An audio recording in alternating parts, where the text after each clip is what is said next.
10ஆம் வகுப்பு கணிதம் அலகு 2 எண்களும் தொடர் வரிசைகளும் பயிற்சி 2.8 முதல் கணக்கு பார்க்குறோம். பெருக்கு தொடர் வரிசையில் முதல் எண் உறுப்புகளின் கூடுதல் காண்க. 2 சப்டிவிஷன்ஸ் இந்த கேள்வியில கொடுக்கப்பட்டிருக்கு. முதல் சப்டிவிஷன்ல கொடுக்கப்பட்டிருக்கக்கூடிய தொடர் வரிசையானது 5, -3, -9/5, -27/25, எக்ஸெட்ரா என்ற ஒரு பெருக்கு தொடர் வரிசை உள்ளது. பெருக்கு தொடர் வரிசையில முதல் உறுப்பை என்னன்னு குறிப்பிடுவோம், ஏன்னு குறிப்பிடுவோம். ஏவோட மதிப்பானது 5. பொது விகிதத்தை 6ன்னு குறிப்பிடுவோம். பொது விகிதம் R கணக்கிடுவதற்கு உண்டான நிபந்தனை T2/T1. T2 இரண்டாவது உறுப்பானது -3 பை முதல் உறுப்பு T1ஓட மதிப்பானது 5. -3/5 அப்படிங்கிறது 1ஐ விட குறைவான எண், <1. அப்ப <1 இருந்தது அப்படின்னா கூடுதல் கணக்கிடுவதற்கு உண்டான ஃபார்முலா SN ஃபார்முலா என்ன அப்படின்னா A × 1 - R பவர் n. 1ஐ விட குறைவாக இருந்தது அப்படின்னா கூடுதல்ல 1 - R பவர் n எழுதுவோம். 1ஐ விட அதிகமாக ஆரின் மதிப்பு இருந்ததுன்னா R பவர் n - 1ன்னு எழுதிக்கலாம் பை 1 - R. இதில் ஒவ்வொரு மதிப்புகளையும் கணக்கிட்டு SN என்னன்னு எழுதலாம். SN = Aயின் மதிப்பானது 5, 1 - Rயின் மதிப்பானது -3/5 ஒரு whole power n by 1 - R. Rயின் மதிப்பானது -3/5.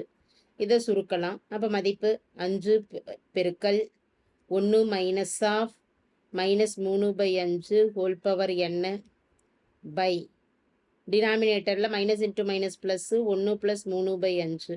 அப்போ 5 பெருக்கல் 1 -3/5 ஹோல் பவர் n பை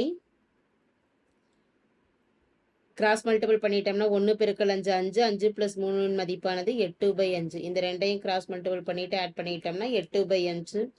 டினாமினேட்டரில் இருக்கக்கூடிய 5ஆனது நியூமரேட்டர் கொண்டு வந்துட்டோம்னா ஆல்ரெடி ஒரு 5 இருக்குது. 5 பெருக்கல் 5 25/8. 1 -3/5 ஹோல் பவர் n ஆகும். தேர்ஃபோர் தேவையான SN ஆனது 25/8 பெருக்கல் 1 -3/5 ஹோல் பவர் n. அடுத்து இரண்டாவது சப்டிவிஷனுக்கு வரோம். இரண்டாவது சப்டிவிஷனில் கொடுக்கப்பட்டிருக்கக்கூடிய தொடர் வரிசை 256, 64, 16, எக்ஸெட்ரா. இந்த தொடர் வரிசையில் இருக்கக்கூடிய Aயின் மதிப்பு A = 256. R பொது விகிதம் T2/T1. T2வின் மதிப்பானது 64/256. 64/256 16ஆல் கேன்சல் பண்ணிட்டோம்னா 4 16 64. அதே போல் 256 16 16 256 1 4 4ஆல் கேன்சல் பண்ணிடுறோம். 1/4 என்பதும் <1. அப்போ ஆரோட மதிப்பு <1. 1ஐ விட குறைவாக இருந்ததுன்னா கூடுதல் SNக்கு உரிய நிபந்தனை A × 1 - R பவர் என்னன்னு எழுதிக்கலாம் பை 1 - R.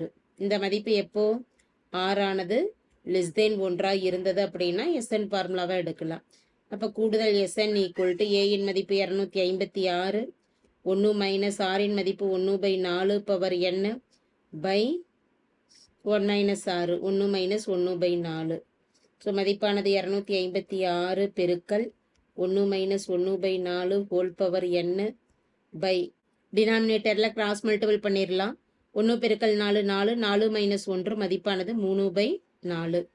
ஸோ அப்போ 3/4ல் டினாமினேட்டரில் இருக்கக்கூடிய 4ஆனது நியூமரேட்டருக்கு போயிடுச்சுன்னா 256 பெருக்கல் 4 1 - 1/4 whole power n by common denominator என்ன வந்துடும், நமக்கு 3ன்னு வந்துடும்.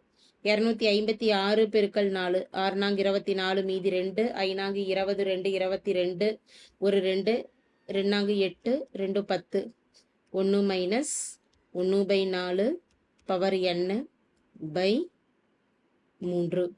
தேர்ஃபோர் தேவையான SN மதிப்பானது 1024/3 பெருக்கல் 1 - 1/4 ஹோல் பவர் n. தேங்க்யூ.